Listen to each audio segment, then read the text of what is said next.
예수님을 믿는다고 하면서 의문에 순종하고 있는 자들에게 그렇게 말합니다. 곧 붙잡지도 말고 맛보지도 말고 만지지도 말라. 그것은 그리스도를 쫓는 것이 아니라 사람의 명과 가르침을 쫓는 것이다. 이렇게 말씀을 증거하고 있습니다. 이것은 율법의 계명 아래서 율법의 그 행위를 하는 것, 종교 행위를 하는 것임을 분명히 말씀을 하고 있는 것입니다. 그래서 23절에 보면 이러한 것들은, 이런 것이 뭡니까? 의문에 순종하는 것. 자, 의문에 순종한다는 것은 율법의 문자적 명령에 순종하는 것을 말하는 것입니다. 율법에 명한 바 그 문자적인 명령에 순종하는 것은 자의적 숭배라고 말씀하고 있어요. 자의적 숭배와 겸손과 몸을 괴롭게 하는데 지혜 있는 모양이나. 한마디로 말하면은 사람들 앞에서 외식하는 것이라고 말씀을 하고 있는 것입니다. 예수님께서는 바리새인들의 외식을 삼가 주의하라고 말씀하셨죠. 그리고 헤롯의 누룩을 주의하라, 그렇게 말씀하셨습니다. 우리가 이 자의적 숭배 그리고 겸손한 것처럼 사람들에게 보이려고 하는 겸손의 모습, 그리고 자기의 몸을 괴롭게 하는 모양, 뭡니까? 금식을 하는 것이죠.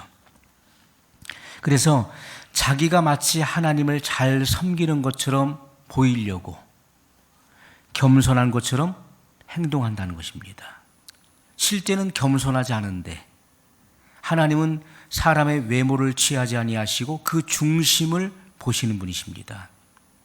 여러분, 하나님께서는 우리의 그 마음의 동기를 보시는 분이에요. 이 동기가 없는 결과는 있을 수가 없습니다. 반드시 그 동기로부터 시작돼서 그래서 그 결과물이 나오게 되는 것인데, 하나님은 그 마음의 동기에 주목하시는 분이십니다. 내가 그 일을 할 때 그 마음에 무슨 동기로부터 이 일이 시작됐는가를 주님은 분명히 살피시는 분이시죠.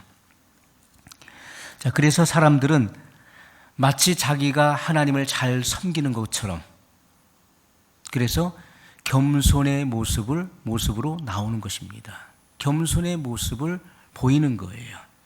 자기의 몸을 괴롭게 하는 금식도 하게 되는 것이고, 그리고 눈물 콧물을 흘려가면서 그렇게 회개의 모습도 남에게 보이는 것입니다. 또 선행과 구제도 하지요. 그래서 사람들이 볼 때는 마치 경건한 신앙인의 모습처럼 비춰지는 것입니다. 그런데 예수님께서는 말씀하시기를 사람에게 보이려고 길 한가운데서, 시장 한가운데서 그 외식적인 기도를 하는 바리새인의 그 기도를 경계하셨습니다. 사람에게 보이려고 옷수를 크게 하고, 그리고 자기의 그 의를 자랑하는 바리새인의 그 기도를 주님은 철저하게 경계하셨다는 것이죠. 주님은 오히려 말씀하시기를 너는 내 골방에 들어가 문을 닫고 은밀한 가운데 들으시는 내 하나님께 기도하라, 그렇게 말씀하셨습니다. 하나님께서는 은밀한 골방에서 단 둘이서 만나기를 원하셨던 것이죠. 많은 사람들은 사람들을 의식하고 기도하려고 하는 그런 모습들이 있습니다. 그러나 예수님은 정반대의 것을 말씀하셨어요. 너는 내 골방에 들어가 내 문을 닫고 은밀한 가운데 들으시는 내 하나님께 기도할 것을 명령하셨습니다. 금식하고 있는 것을 보이려고 얼굴을 씻지 않는 그 모습을 주님은 경계하셨어요. 그리고 사람들은 어떻습니까? 내가 한 그 선행과 구제에 대해서 나팔을 붑니다. 그래서 내가 한 그 구제나 선행에 대해서 나팔을 불지 말라, 사람들에게 알게 하지 말라는 것입니다. 그러면 내가 상을 잃게 된다, 그렇게 말씀하셨어요. 우리가 내가 한 어떤 구제나 선행에 대해서, 착한 일에 대해서 남에게 알릴 때, 그때 우리는 상급이 떨어지는 것입니다. 내 상을 잃지 않도록 주의하라고 주님은 말씀하셨던 것입니다. 그러므로 주님은 내 오른손이 하는 일을 왼손이 모르게 하라고 말씀하셨어요. 어떻게 한 몸의 지체인 오른손이 하는 일을 왼손이 모를 수가 있을까요? 주님은 그렇게 아주 긴밀한 가운데 그리고 조용히 예수님의 이름으로 그렇게 선행과 구제를 할 것에 대해서 명령을 하셨던 것입니다. 여러분, 우리의 기도는 달라져야 되는 것입니다. 거품이 다 빠져야 되는 거예요. 그리고 순수한 내용만 남는 그런 기도를 드릴 수 있어야 되는 것입니다. 우리가 많은 사람들이 기도는 나의 요구 조건을 일방적으로 말하는 그런 기도로 일관해버리는 분들이 굉장히 많습니다. 기도를 하는데 2시간, 3시간을 나의 피로를 주님 앞에 얻어내려고 하는 그런 일방적인 요구 조건으로 기도가 끝나는 분들이 많이 있어요. 그런데 기도는 그렇지가 않습니다. 우리의 기도는요, 반드시 자기 성찰이 없는 기도는 기도가 아닌 것입니다. 기도는 일방적인 나의 요구 조건을 말하는 것이 기도가 아니에요. 기도는 하나님과의 교통인 것입니다. 그래서 성경은 하나님의 말씀과 기도로 거룩하여짐이라 이렇게 말씀했던 것입니다. 기도는 하나님과의 은밀한 교통인 것입니다. 하나님과 만나서 하나님과 교통하는 사람은 반드시 자기 성찰을 하게 되는 것이죠. 그래서 기도한 이후에는 그의 모습이 변화되어 있는 것이고 그의 마음이 달라져 있는 것입니다. 기도를 시작하기 전과 기도하고 난 이후에 그의 삶은 반드시 변화가 있어야 되는 것이죠. 그것이 바로 하나님을 만난 사람을 말하는 것입니다. 그러나 많은 사람들이 하나님을 만나지 못했어요. 성경에서 말씀하고 있는 이 하나님, 그리고 성경에서 말씀하고 있는 예수 그리스도를 만나지 못했기 때문에 다른 결과가 나오는 것이고요. 그 마음에 변화가 없는 것이고 그의 삶 속에 그런 아름다운 열매들이 나타나지 않는 것입니다. 자, 그렇다면 우리의 구원이 어떻게 이루어집니까? 반드시 우리가 믿음의 그 결국은 영혼의 구원이라고 말씀하고 있어요. 반드시 우리가 예수 그리스도를 믿었다면 그 믿음의 그 결국은 영혼의 구원으로 직결돼야 되는 것입니다.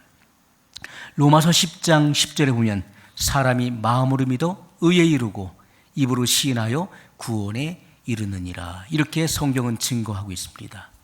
사람이 마음으로 믿어 의에 이르고, 바울의 이신득의를 말하는 것이죠.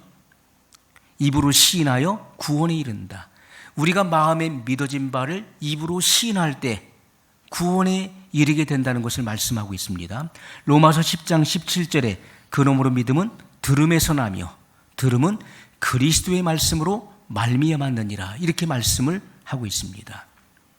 믿음은 들음에서 나는데 이 들음의 그 근원, 그 출처가 무엇입니까?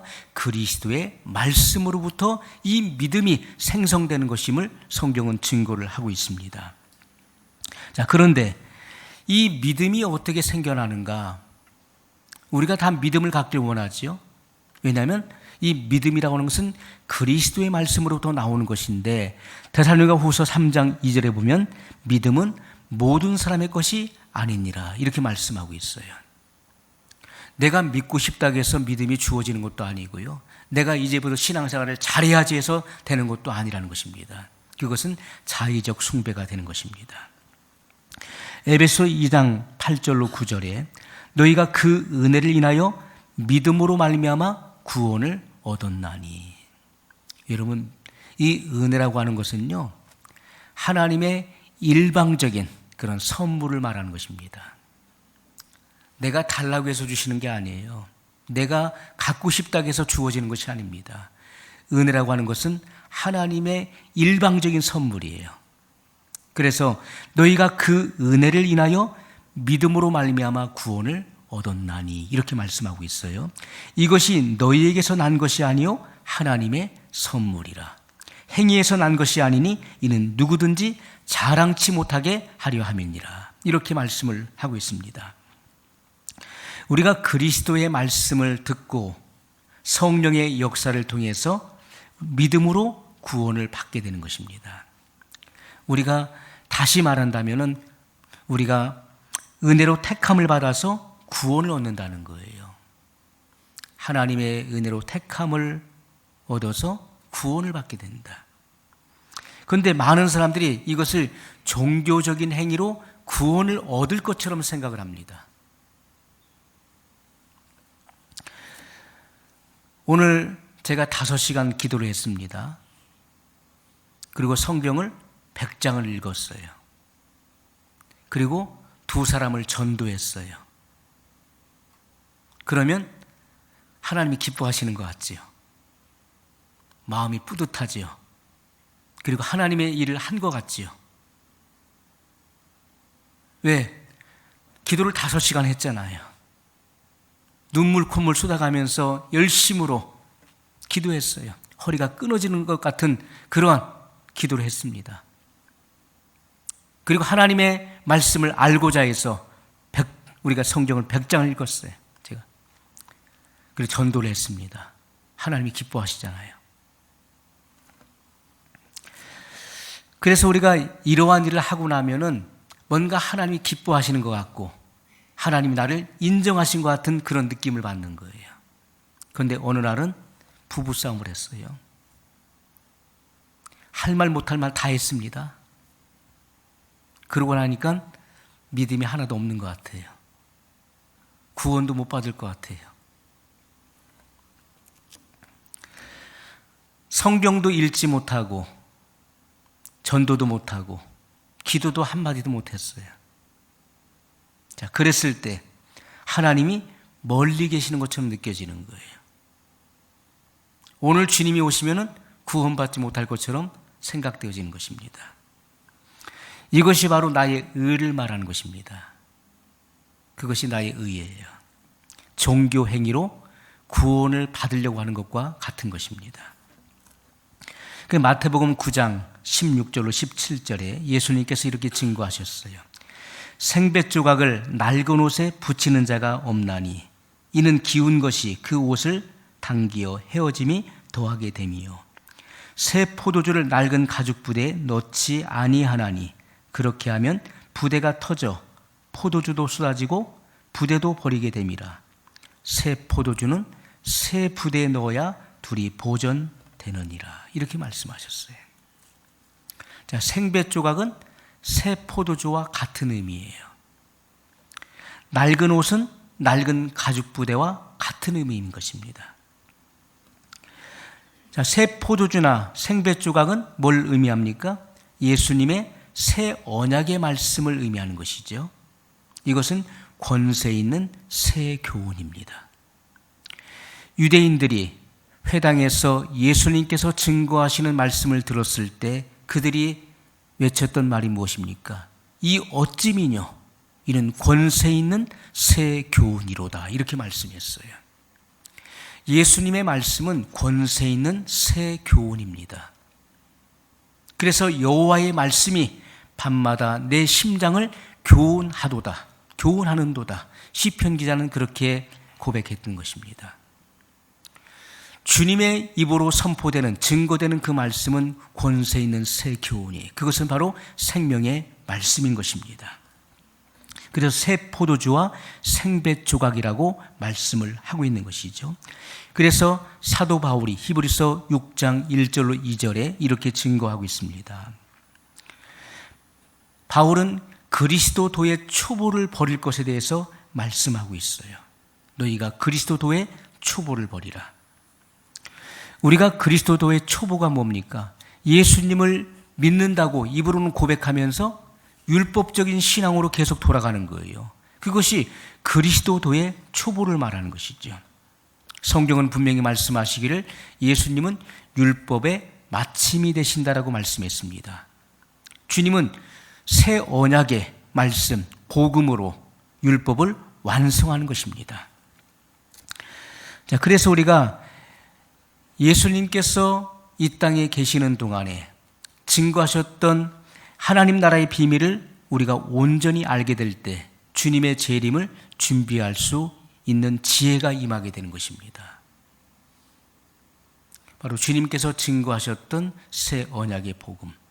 우리가 그리스도도의 초보를 답습해서는 안 된다는 것입니다. 그리스도도의 초보를 버리고 입으로는 예수님을 시인하고 고백하면서도 여전히 율법적 행위를 따라가는 사람들은 그리스도도의 초보 안에 있는 사람들을 말하는 것입니다. 자, 그래서 우리가 이 시대도 마찬가지죠. 예수님을 믿는다고 하면서도 그 마음을 쏟지 않고 사람을 의식하는 예배 행위, 그리고 예물을 드리는 이 행위들, 이것이 다 구약의 율법 행위를 쫓아 행하는 것입니다. 자, 하나님께서는 최고가 아닌 최선을 원하신다는 거예요. 많은 사람들이 사람에게 보이려고 최고를 우선시합니다. 내가 최고로 많이 할 것이다. 내가 우리 교회에서 최고가 될 거야. 내가 최고로 인정받는 사람이 될 거야. 그러나 주님은 최고가 아니라 최선을 원하신다는 거예요. 마리아의 그 옥합을 깨트린 그 헌신도 최고가 아닌 최선이었습니다. 그는 그가 할 수 있는 최선의 일을 한 것입니다. 그 순전한 나드 그 옥합을 깨트렸어요. 그 향유가 들어있는 옥합을 깨트려서 그것을 한 방울도 남김없이 쏟아 부었습니다. 아마 요즘의 사람들은 너무나 계산적이죠. 그래서 그 향유 옥합은 굉장히 비싼 것이었습니다. 값비싼 것이었죠. 거기서 조금만 부어서 예수님께 드렸어도 그것은 대단한 일입니다. 그러나 그는 그 옥합의 목을 깨뜨렸고 한 방울도 남김없이 다 쏟아 부어드렸습니다. 그것은 주님을 사랑하기 때문에 그 사랑의 동기로부터 나오는 그의 행위였습니다. 사랑하는 사람에게는요, 아까운 것이 없는 거예요. 자녀들을 위해서 여러분 어떤 희생도 다 감수하시잖아요. 자녀를 위해서 무언가를 하면서 아깝다는 생각을 하시는 분은 아무도 없습니다. 그것을 다 일일이 계산해서 적어놓고 나중에 받으려고 하시는 분도 없을 거예요. 그것은 내가 사랑의 대상에게 모든 것을 아낌없이 쏟아 부어도 조금도 아깝지 않은 것이고요. 오히려 더 부족한 것이 없을까 생각하게 되는 것입니다. 그것이 사랑인 것입니다. 과부의 2렙돈도 최선이었습니다. 예수님은 그 과부의 2렙돈을 칭찬하셨어요. 그는 구차한 중에 생활비 전부를 바쳤다. 그가 가장 많은 헌금을 드렸다라고 말씀하셨어요. 그것이 바로 최선이었습니다. 주님이 원하시는 것은 우리가 사람에게 보이려고 최고가 되기 위해서 최고의 것을 바치려고 하기보다는 내 삶 속에서 최선의 것을 드리는 것을 주님이 기뻐하신다는 것입니다. 우리는 주님 앞에 우리의 힘을 드려야 돼요. 내 마음을 다하고 힘을 다하여 우리의 몸의 모든 에너지가 다 소진되기까지 주님 앞에 우리의 몸을 주님 앞에 드리는 헌신이 있어야 되는 것이고요. 우리의 마음을 쏟는 그런 진정한 헌신이 있어야 되는 것입니다. 주님이 그것을 받으시는 거예요. 내가 마음을 다하고 있느냐는 거예요. 내 마음을 다하고 뜻을 다하고 목숨을 다하여 주 너의 하나님을 사랑하라. 우리는 다하지 않습니다. 왜요? 죽을 것 같아서, 힘들 것 같아서 다하지 못하는 것입니다. 그러나 주님은 다하라고 말씀하고 있어요. 내 마음을 다해라.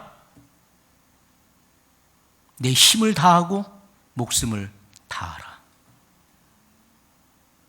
그래서 주님은 계시록 2장 10절에 죽도록 충성하라. 그리하면 생명의 면류관을 내게 주리라. 이렇게 말씀했어요. 주님은 충성의 한계는 어디입니까? 죽음인 것입니다. 생명을 바치라는 거예요. 죽도록 충성하라. 내 생명을 바쳐라.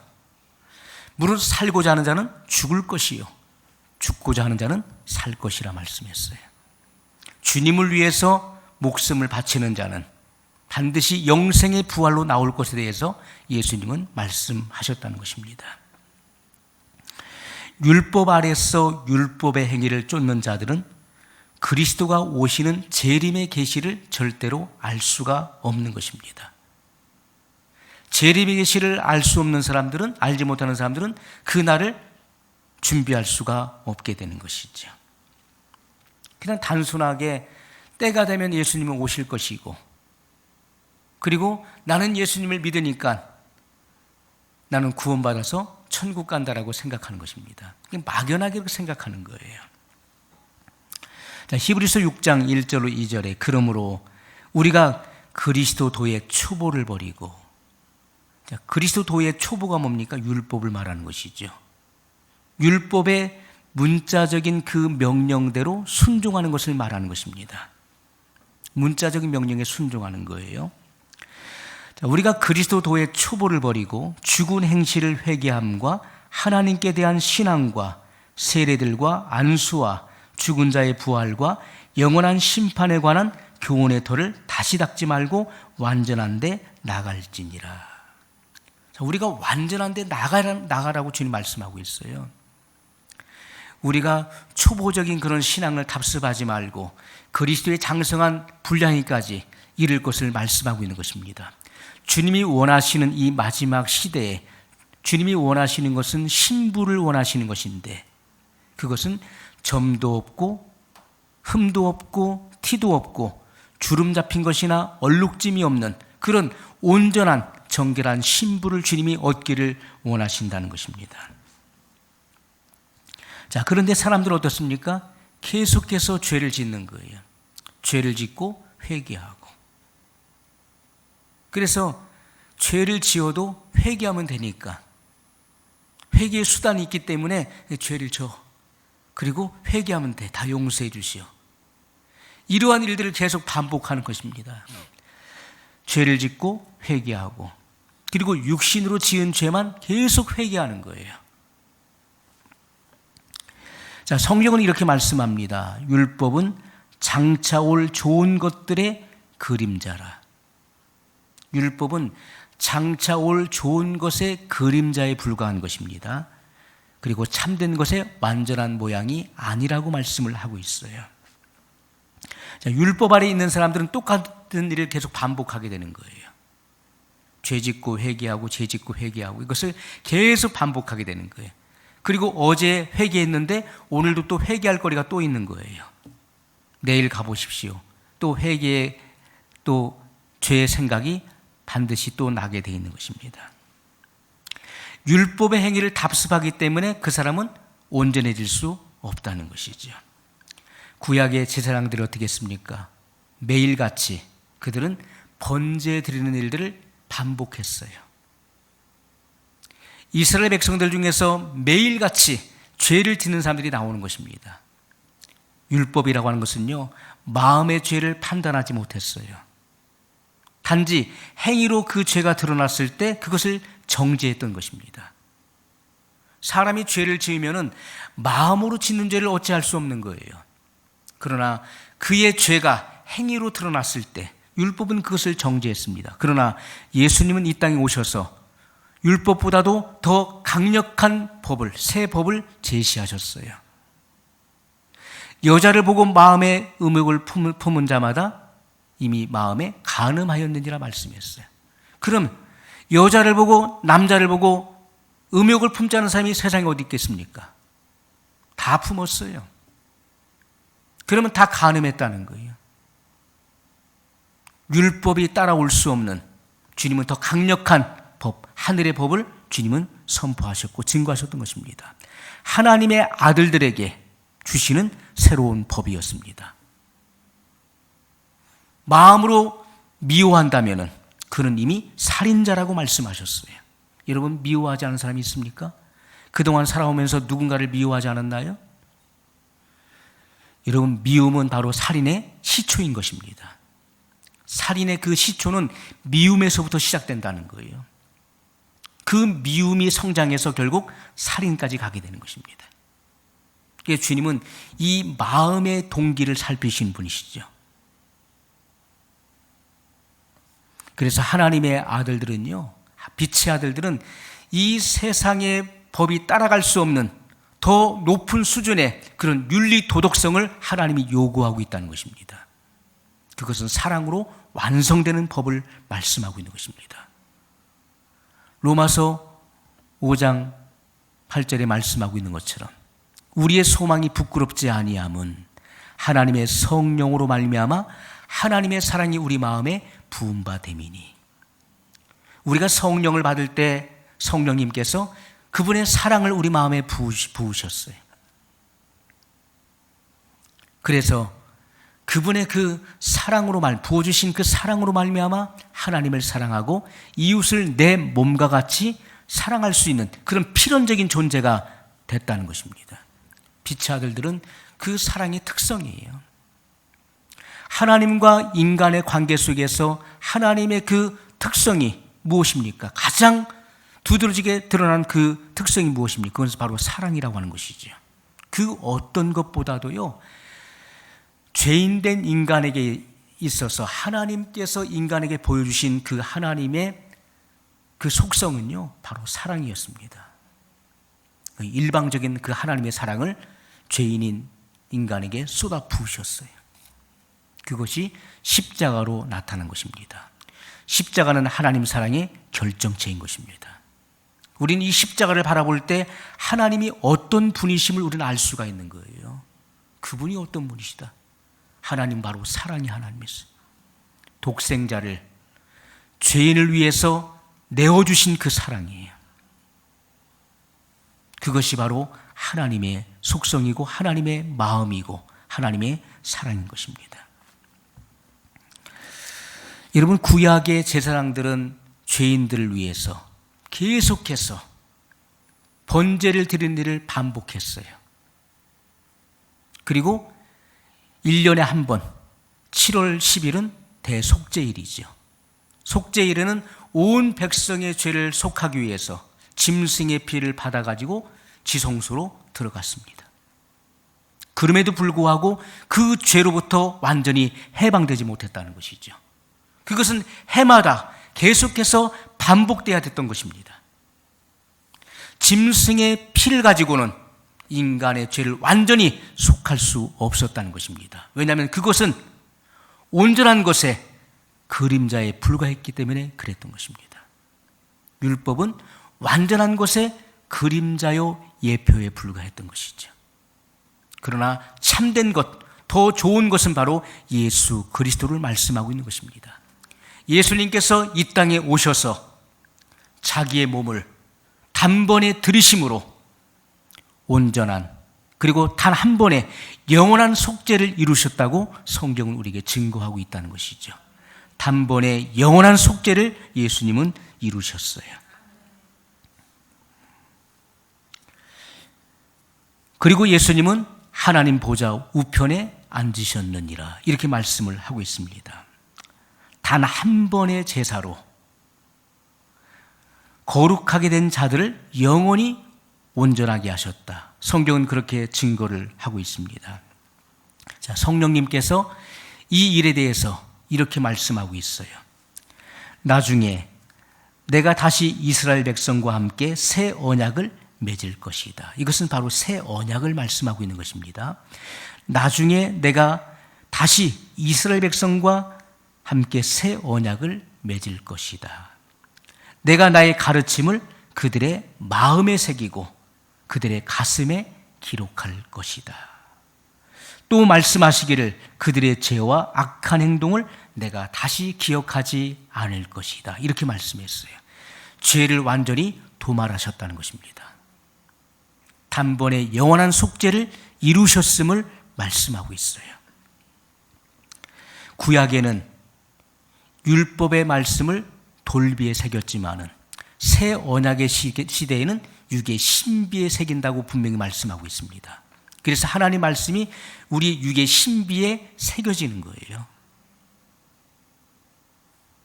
청년이 무엇으로 그 행실을 깨끗게 하리이까?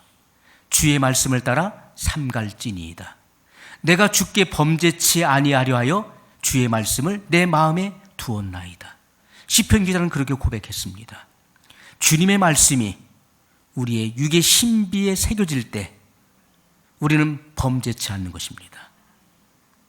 너희는 내가 일러준 말로 이미 깨끗하였으니라고 말씀했어요. 주님의 말씀이 우리의 모든 죄를 씻는 것입니다. 주님의 말씀은 소멸하는 불이심이라고 말씀했어요. 우리의 모든 죄악을 태우는, 정결케 하는 소멸하는 불이심을 우리에게 말씀을 했습니다. 우리의 죄와 악한 행동을 다 소멸해 버리셨어요. 그래서 더 이상 죄를 위한 제사를 필요치 않게 됐다는 것을 성경이 증거하고 있는 것입니다. 그러므로 로마서 6장 14절에 아주 중요한 말씀을 성령께서 바울을 통해서 증거해 놓으셨어요. 죄가 너희를 주관치 못하리니, 죄가 너희를 주관치 못하리니 이는 너희가 법 아래 있지 아니하고, 이 법은 율법을 말하는 것이죠. 너희가 법 아래 있지 아니하고 은혜 아래 있음이라. 여러분, 하나님의 의, 바로 그리스도의 의를 입은 사람들은 죄책감, 죄의식, 열등감, 그리고 두려움 없이 하나님의 임재 앞에 설 수 있는 능력을 얻게 되는 것입니다. 그것이 바로 그리스도의 의를 입은 사람들이에요. 우리는 어떻습니까? 많은 사람들이, 지금도 율법 아래 있는 사람들은요, 죄책감, 죄의식에 시달려요. 그리고 열등감, 그리고 두려움, 심판에 대한 두려움을 갖게 되는 것입니다. 그러나 그리스도의 의를 입은 사람들은 죄책감, 죄의식, 열등감, 그리고 심판에 대한 두려움 없이 하나님의 임재 앞에 설 수 있는 능력을 얻게 된다는 것이죠. 그것은 우리가 은혜 아래 있기 때문에 그런 것입니다. 은혜 아래 있는 사람들은 죄가 그를 주관치 못한다고 분명히 말씀했어요. 율법 아래에서 율법의 일을 하는 사람들은 죄 아래 있는 사람들을 말하는 것입니다. 죄가 그들을 주장하는 것입니다. 그렇기 때문에 죄를 속죄하는 일을 계속해서 반복해야 되는 거예요. 죄짓고 회개하고 죄짓고 회개하고 그것을 계속 반복하는 거예요. 구약의 제사장들이 했었던 그 일들을 계속 답습한다는 것입니다. 그러나 성경은 분명히 말씀하시기를 죄가 너희를 주관치 못하리니 이는 너희가 법 아래 있지 아니하고 은혜 아래 있음이라. 누가복음 2장 40절에 보면은 예수님의 어린 시절에 대해서 성경은 이렇게 증거하고 있습니다. 아기가 자라며 강하여지고 지혜가 충족하며 하나님의 은혜가 그 위에 있더라. 여러분, 왜 이 말씀을 여기 증거해 놓으셨을까요? 예수님의 그 어린 시절에 대해서 정확하게 성경은 증거하고 있는데, 아기가 자라며 강하여지고 지혜가 충족하며 하나님의 은혜가 그 위에 있더라. 하나님의 은혜가 그 위에 있다는 것은 곧 뭘 말합니까? 예수님은 은혜 아래에 있었다는 것이죠. 은혜 아래에 있었기 때문에 죄가 그를 주관치 못하는 것입니다. 오늘날도 마찬가지입니다. 우리가 성령 세례를 받음으로 하나님의 아들로 인이 쳐지는 것이죠. 그래서 그들은 죄가 더 이상 주관하지 못하는 것입니다. 왜냐하면 그들이 하나님의 은혜 아래에 있기 때문에 그렇습니다. 법 아래에 있지 아니하고 은혜 아래에 있어야 되는 거예요. 이들은 하나님의 영의 인도를 받는 자들을 말하는 것입니다. 우리가 성령을 쫓아 행할 때 하나님의 의를 이루는 것입니다. 성령을 쫓아 행할 때 육체의 일을 이루지 않는다고 성경은 분명히 말씀하고 있습니다. 여러분, 성령의 조명 그리고 성령의 인도를 따라서 아름다운 그런 의의 열매들을 맺어가시기를 예수님의 이름으로 소원합니다. 우리 말씀을 기억하면서 같이 기도하겠습니다. 거룩하신 사랑의 하나님 아버지, 감사합니다.